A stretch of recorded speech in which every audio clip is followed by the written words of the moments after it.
warahmatullahi wabarakatuh. Om Swastiastu, Namo Buddhaya, Salam Kebajikan. Perkenalkan, nama saya Dila Rapang, NIM SF2006012, jurusan S1 Farmasi. Tugas ini saya buat untuk memenuhi tugas final mata kuliah farmakoekonomi. Adapun topik pembahasan yang akan saya bawakan kali ini yaitu yang pertama, definisi biaya dalam farmakoekonomi. Yang kedua, hubungan farmakoekonomi dengan farmasi. Yang ketiga, hubungan farmakoekonomi dengan pengembangan obat. Yang keempat, klinik outcome. Yang kelima, humanistic outcome. Yang keenam, ekonomi outcome. Yang ketujuh, analisis biaya. Yang kedelapan, analisis cost benefit. Dan yang kesembilan, definisi kualitas hidup. Materi yang pertama yaitu definisi biaya.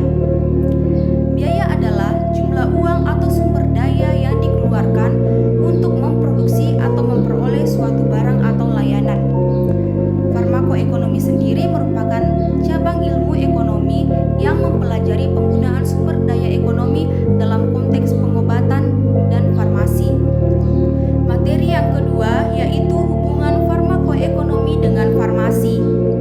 Farmakoekonomi merupakan multidisiplin ilmu ekonomi dan kesehatan yang bertujuan meningkatkan taraf kesehatan dengan meningkatkan efektivitas perawatan pasien.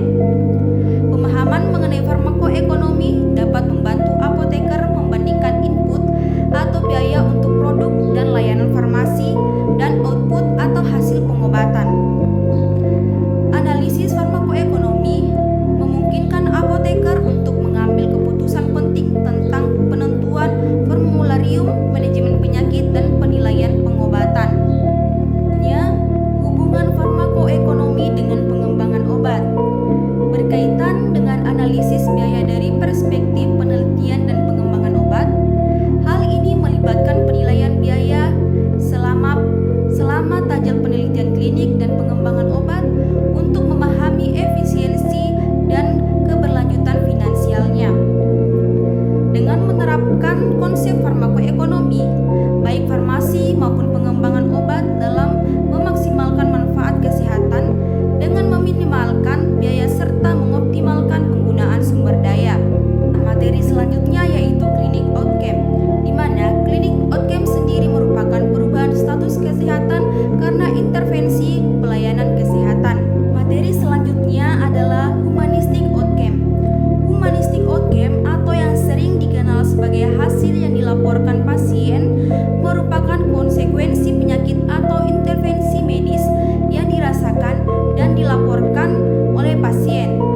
Informasi tentang dampak produk farmasi dan jasa terhadap kualitas hidup yang dapat memberikan data tambahan untuk pembuatan kebijakan kesehatan dan keputusan klinis. Selanjutnya yaitu ekonomi outcome. Ekonomi outcome adalah biaya langsung, tidak langsung, dan intangible yang dibandingkan dengan konsekuensi atau intervensi medis. Ekonomi outcome adalah pengaruh akibat intervensi dari biaya pelayanan